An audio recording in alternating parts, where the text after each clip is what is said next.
It's a big city.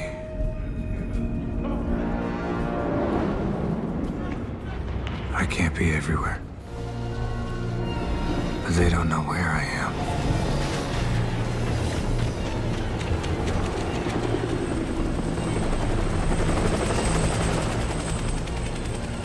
Fear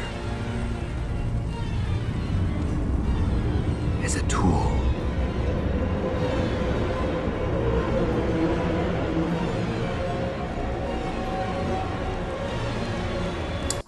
This clip from 2022's The Batman shows an aspect of the character that makes him so compelling. He strikes fear into the hearts of criminals, even when he's not there. This scene continues to show criminals looking off into dark alleys, not knowing whether or not Batman is staring back at them, and starting to second-guess the crimes that they're committing. They see the bat signal shining up in the sky, and they know that Batman is out there, even if they know he can't literally always be watching them. But even just that uncertain threat is enough to deter them from crime. As Batman says, fear is a tool. The idea of surveillance from the shadows, of a constant unseen threat, actually has a long history as a concept that could be used to prevent crime, predating Batman by almost 150 years. It's known as the Panopticon, literally meaning all-seeing.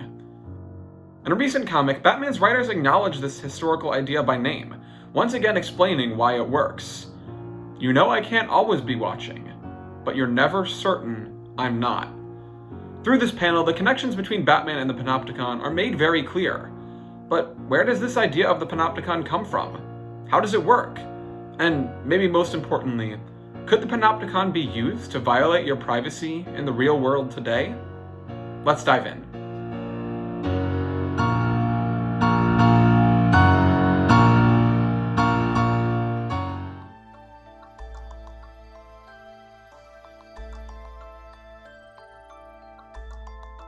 The idea of the Panopticon comes from the writing of Jeremy Bentham, an important English philosopher who first wrote about the idea towards the end of the 18th century.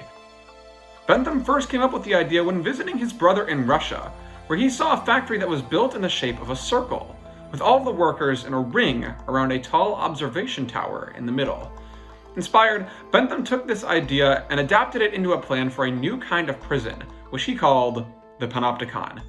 In his original design, the Panopticon started like the factory he observed, with all of the cells arranged around one central guard tower. But Bentham also took things a step further.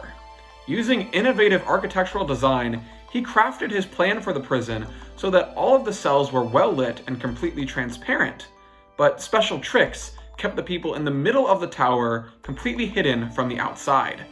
This meant that guards could watch the prisoners at any time, without the prisoners ever knowing that they were being watched. A major benefit of this design is that you don't actually need a guard to watch each prisoner 24/7. Because the inmates can never know if they are being watched, they will have to assume that someone is always watching. This is exactly like the criminals in the clip from before. Batman can't be at the end of every dark alley, but just in case, it's safer to act like he is. This wasn't the only reason for Bentham's design, though. He believed that with prisoners living under the constant threat of being seen, they would not only stop acting badly, but after enough time, they wouldn't even have the desire to be bad at all. The Panopticon would force them to be on their best behavior 100% of the time, until eventually, being good was just a habit for them, and they didn't even have to think about it anymore. So, Bentham believed, when these people left the Panopticon, their evil thoughts would have been forever changed, and they'd be completely reformed. And while Bentham's prison was never actually built, this idea is what makes the concept of the Panopticon so revolutionary. It's not just a means of surveillance, it's a way to actually reshape criminals' minds. The idea of the Panopticon was taken up 200 years later in the 1970s by French thinker Michel Foucault, who expanded and complicated a lot of Bentham's ideas. Foucault writes that the Panopticon may have been the first real instance where people understood that the formation of knowledge and the increase of power regularly reinforced one another in a circular process. So essentially, knowledge is power, although Foucault didn't necessarily mean this in a good way. In a Panopticon, people in positions of power are constantly able to gather information about you, to the point where they know everything about you, which only gives them more power over you. Power leads to surveillance, which only creates more power, which is the circular process that Foucault describes. Foucault also ties the Panopticon, which was on many levels a technical marvel, to the other technological innovations happening during the Enlightenment period, putting Bentham into the same tradition as Ben Franklin and his experiments with electricity around the same time. In connecting the Panopticon to other kinds of scientific experimentation, Foucault notes that the Panopticon is a kind of a laboratory of power, a privileged place for experiments on men. Because of the power the Panopticon had to change people's behavior and even thoughts, Foucault saw that it could be used in places far beyond just prisons. Factories, hospitals, and even schools could all use Panopticons to improve productivity, experimenting with different methods that could be used to monitor and control employees. Don't forget that Bentham first came up with his idea after observing a Russian factory. But you might be thinking, if the Panopticon was never actually built, how could it ever have been applied to something like a school? Well, Foucault explains that in order to have a Panopticon, you don't actually have to build a new building at all. There are just two important characteristics of any method of surveillance that make it into a Panopticon. There must be power that is both visible and unverifiable. In the original prison design, inmates could see the central guard tower, meaning the power was visible, but they could never see if the tower was in use at any particular time, meaning the power was also unverifiable. And you can apply these two factors to any situation. Take Batman, for example. The bat signal is a visible sign of power, so the criminals of Gotham City know that a powerful superhero is out there somewhere. But Batman also hides in the shadows, meaning that his presence is always unverifiable. The equation doesn't work if one of these two parts are missing. If you know that Batman is out there, but you can verify that he's on the other side of town, you're still safe to commit crimes. And if Batman always acted completely in secret, without putting a huge spotlight on the sky, you would have no reason to be scared, because the power wouldn't be visible. With these two factors, visibility and unverifiability, Foucault shows us that the Panopticon can actually be applied anywhere, including in your day-to-day life.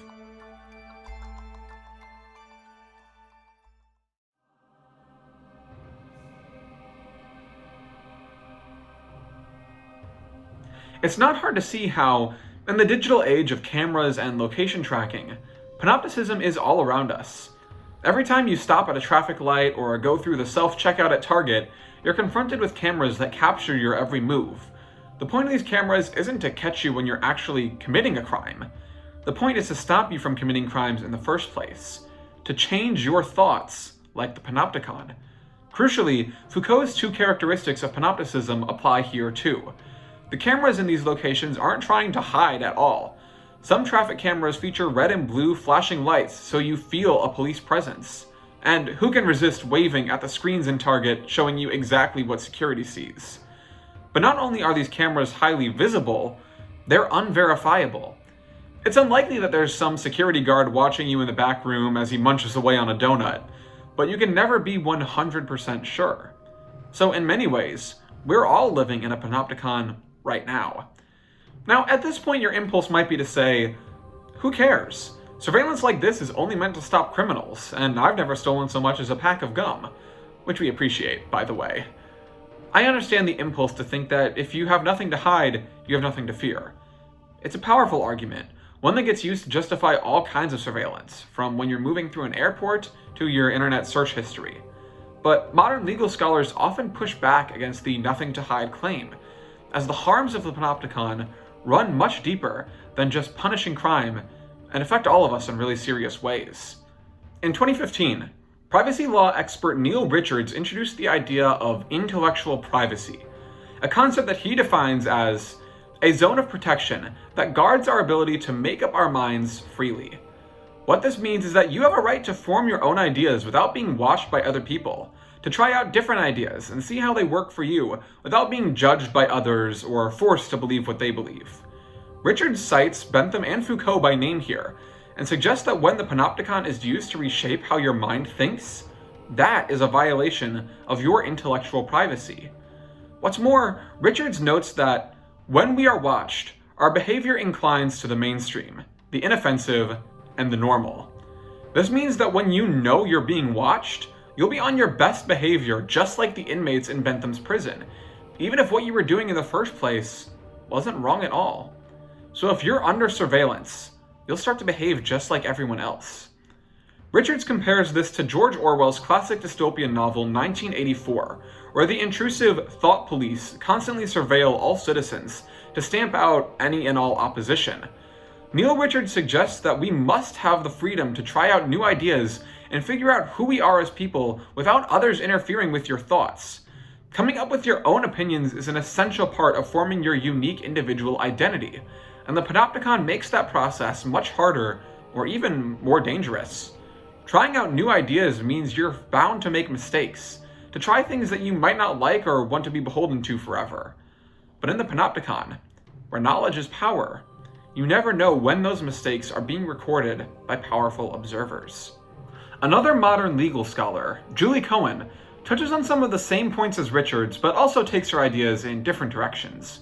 She says, people are born into networks of relationships, practices, and beliefs, and over time encounter and experiment with others, and that it is only privacy that enables us to navigate within pre-existing cultural and social matrices, creating spaces for the play and the work of self-making, giving us some breathing room away from everybody else. What Cohen suggests here is that you don't even have to be acting controversially to be hurt by the Panopticon. From birth, we are flooded with other people's thoughts and opinions, and if we never have a private space to come up with our own ideas, we'll end up just like everyone else, following our family or friends in their opinions rather than creating our own. Being free to think for ourselves is essential to forming who we are, and the Panopticon discourages that from happening. Cohen also explains that this process of idea formation is essential to living in a democracy.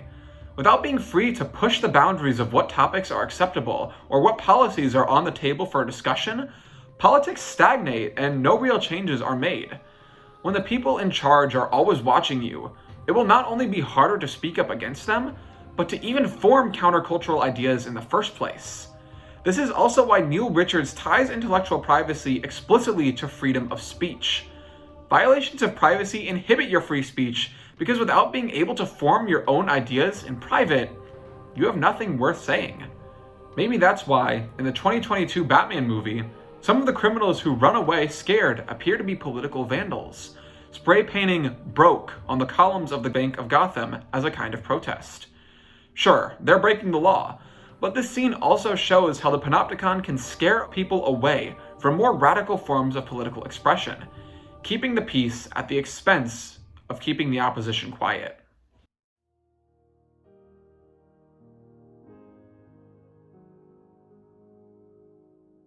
When you start to think about it, narratives of the Panopticon are not rare at all in today's world. For example, think about your presence online. It's common knowledge that employers today will often run background checks on potential hires, combing through their social media and seeing what they find. What does it say about you if you've liked messages online that express controversial political ideas? Maybe you were just curious, trying to learn more or figure out how you felt about an issue. Or maybe you're interacting with an online community of activists, fighting for a cause you truly believe in. But if you were out of work and knew that your potential employers were watching your actions online, you would be much more cautious about expressing anything other than the most mainstream and uncontroversial of views. That is a violation of your freedom of speech, a violation of your intellectual privacy. And that is the Panopticon in action. It's a form of power that is both visible and unverifiable, a power that is constantly gathering knowledge about you and planning to control you with that knowledge. You don't have to be a criminal running from Batman, afraid of the shadow at the end of a dark alleyway. The Panopticon hurts us all. I'll leave you today with the words of Edward Snowden, a man who, love him or hate him, knows a thing or two about the importance of privacy.